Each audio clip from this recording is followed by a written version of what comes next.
Assalamualaikum warahmatullahi wabarakatuh. Perkenalkan, nama saya Siti Arifah, mahasiswa KKN UNES Back to Village 2020. Saya dari kelompok KKN 47 dengan tematik Program Pemberdayaan Wirausaha Masyarakat Terdampak COVID-19. Kali ini tempat KKN saya yaitu Desa Patempuran, Kecamatan Kalisat, Kabupaten Jember. COVID-19 telah menjadi masalah global dunia termasuk di Indonesia. Pada pandemi COVID-19, di mana dalam virus tersebut penyebarannya sangat cepat, sehingga dapat meresahkan para masyarakat. Maka dari itu, pada kuliah kerja nyata Universitas Jember kali ini membuat kebijakan mahasiswa yang pulang ke rumah masing-masing untuk melakukan program KKN dilakukan di kampung halamannya.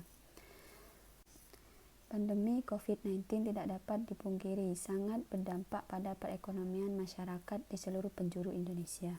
Pembatasan aktivitas masyarakat sebagai upaya penanganan pandemi COVID-19 telah menimbulkan kerugian ekonomi yang signifikan secara nasional. Sektor yang terkena dampak selama pandemi COVID-19 yaitu transportasi, pariwisata, perdagangan, kesehatan, dan sektor lainnya. Tetapi sektor ekonomi yang paling terpengaruh oleh COVID-19 yaitu sektor rumah tangga. Masyarakat yang terkena dampak wabah tersebut seperti kehilangan pekerjaannya, yang mana banyak perusahaan yang melakukan pemberhentian kerja terhadap karyawannya karena perusahaan yang terkendala dengan biaya tenaga kerja.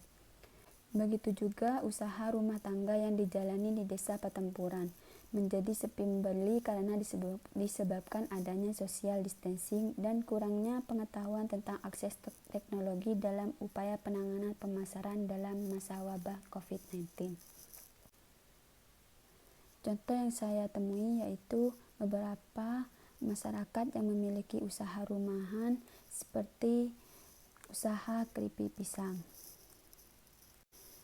Metode yang saya gunakan adalah metode pendekatan kualitatif. Metode pengumpulan data yang digunakan adalah observasi dan wawancara. Wawancara yang dilakukan yaitu wawancara langsung terhadap pemilik usaha keripik pisang beserta yang membantu dalam melakukan usaha tersebut. Program kerja yang saya lakukan selama 45 hari pertama yaitu di minggu pertama, kegiatan yang dilakukan yaitu observasi masalah yang terjadi pada usaha keripik pisang setelah adanya pandemi. Observasi ini dilakukan secara langsung.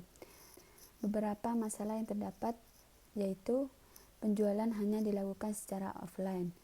Kurangnya minat konsumen karena dalam segi kemasan masih dibilang secara sederhana. Yang ketiga, kurangnya pengetahuan mengenai cara promosi secara menarik. Di minggu kedua, melakukan sosialisasi usaha kepada sasaran, yaitu dengan pemasaran yang tepat pada saat pandemi.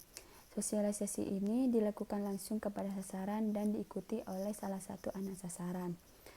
Agar ketika sasaran ada yang tidak mengerti mengenai teknologi, maka akan dibantu oleh anaknya. Minggu ketiga, melakukan pelatihan pembuatan logo untuk menjadikan kemasan lebih menarik. Di minggu keempat, yaitu pelatihan pembuatan iklan yang menarik. Dari pembuatan iklan untuk promosi ini masih perlu tahap karena masih belum menguasai secara luas mengenai aplikasi untuk pembuatan iklan. Di minggu kelima, yaitu kegiatan penjualan melalui sosial media. Penjualan bisa dilakukan melalui sosial media seperti WhatsApp, Facebook, Instagram, dan media sosial lainnya.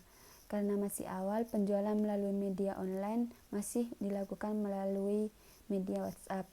Dari wawancara yang saya lakukan, terdapat kendala pada usaha keripik pisang tersebut. Yang pertama, yaitu penjualan yang dilakukan secara offline mengalami penurunan akibat adanya pandemi. Yang kedua, kurangnya daya minat konsumen terhadap produk karena dikarenakan kemasan yang terbilang masih sederhana. Yang ketiga, kurang menguasai media sosial dan cara promosi yang menarik sehingga mengurangi daya tarik konsumen terhadap produk tersebut. Solusi yang dilakukan yaitu melakukan penjualan secara online melalui media sosial yang ada. Yang kedua, kemasan dibuat menjadi semenarik mungkin. Misal memberikan logo terhadap kemasan tersebut. Yang ketiga, membuat promosi yang menarik menggunakan aplikasi. Berikut merupakan dokumentasi selama kegiatan KKN.